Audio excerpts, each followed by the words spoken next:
जय माँ विंध्यवासिनी, हर हर महादेव। आप सभी का स्वागत है हमारे यूट्यूब परिवार में। घर में बच्चे या बड़े दोनों को नज़र लग जाते हैं। कभी स्त्री हो, बच्चे हों, उन सभी को नज़र लग जाता है, जिसके कारण कभी कभी ऐसा होता है कि छोटा बच्चा बहुत अधिक रोता है, बड़ों को बुखार हो जाता है, नींद में चौंकने लगते हैं बच्चे भी बड़े भी। तो यह कहा जाता है कि इनको जो है किसी प्रकार का जो है नज़र इत्यादि लग गया है।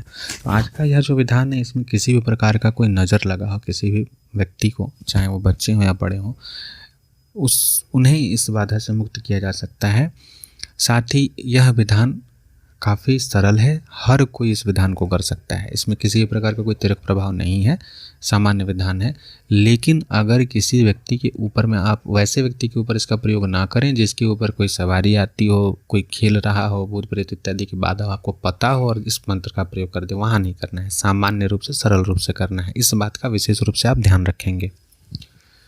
इससे पहले कि मैं बताऊं, आप सभी से निवेदन करना चाहूँगा कि कृपया चैनल को सब्सक्राइब कर लीजिए। वीडियो के डिस्क्रिप्शन में टेलीग्राम ग्रुप का लिंक दिया हुआ है, वहां आप हमारे साथ जुड़ें। वीडियो को लाइक करें। आपके कोई प्रश्न हो तो आप कमेंट कर सकते हैं। हमारे दूसरे चैनल गृहस्थ तंत्र को सब्सक्राइब करें, वहाँ पे तंत्र संबंधी विभिन्न विषयों की विस्तृत जानकारी उपलब्ध है, वहाँ उसे सुनकर लाभ प्राप्त करें। इस विधान को सिद्ध करने के लिए दो प्रकार से सिद्ध किया जा सकता है। किसी भी महीने के शुक्ल पक्ष के मंगलवार से लेकर के शनिवार तक 5 दिन जप करना है, या फिर ग्रहण काल में एक ही दिन जप करना है। वस्त्र लाल रहे, दिशा पूर्व की ओर रहे, आसन लाल रहे, गोमुखी लाल हो, चाहे रक्त चंदन की माला हो, रुद्राक्ष की, पंचमुखी रुद्राक्ष की माला हो, या फिर असली लाल मूंगे की माला हो, सिद्ध माला होनी चाहिए। ठीक है। अगर ग्रहण काल में कर रहे हैं तो उस समय अन्य किसी चीज़ की आवश्यकता नहीं है। माला अगर आपके पास नहीं भी है तो भी चलेगा। ग्रहण काल में सिर्फ मंत्र का जप करना है, बिना माला का भी आप कर सकते हैं, यह वहाँ पर आवश्यक नहीं रहेगी। इसमें किन किन और चीज़, कौन कौन सी और चीज़ें लगेंगी, तो प्रतिदिन, जैसे कि अगर आप मंगलवार से शनिवार 5 दिन का कर रहे हैं तो प्रतिदिन हनुमान जी को सिंदूर चढ़ाना है, भोग इत्यादि लगाना है। दीपक तिल तेल का जलाना है। तेल ना हो तो सरसों तेल का भी दीपक जला सकते हैं। जो मंत्र है उसका प्रतिदिन कम से कम, आपको जब 5 दिन का कर रहे हैं तो 3-3 माला जप करेंगे कम से कम, या फिर 5 माला जप करेंगे। ग्रहण काल में कर रहे हैं तो जितने समय तक ग्रहण लगा हुआ है, मुख्य रूप से ग्रहण जब से लगा हुआ है आरंभ से लेकर अंत तक, तब तक आप जप करते रहेंगे।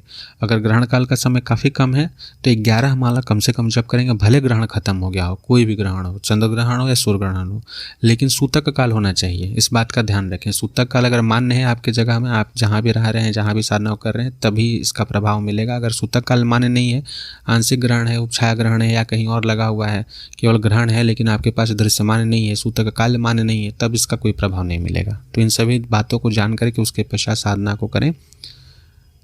अंतिम दिन, जैसे कि अगर मंगलवार से शनिवार में की है तो अंतिम दिन इस मंत्र से कम गूगल और घी से 51 आहुति जरूर दें, गाय के गोबर के उपले को जला करके।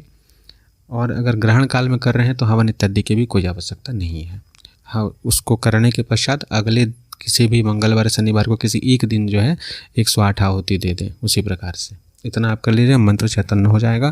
प्रयोग की विधि क्या रहेगी, कभी भी जब किसी को झाड़ा लगाते हैं, नज़र के दोष को हटाते हैं, तो उसके लिए मुख्य द्वार पे या तो व्यक्ति को खड़ा करते हैं, या मुख्य द्वार से थोड़ा सा पीछे उसका मुख मुख्य द्वार की ओर हो, यानी घर के मेन डोर की ओर हो, बाहर की ओर देखते हुए वह व्यक्ति खड़ा होगा। मोर पंख से इसका उतारा किया जाता है। मोर पंख अगर सादा है, यानी कि सिद्ध किया हुआ नहीं है, तो भी चलेगा। अगर सिद्ध किया हुआ रहता है तो अत्यधिक प्रभाव देता है। वो विधि भी बता देंगे आगे कैसे सिद्ध किया जाता है।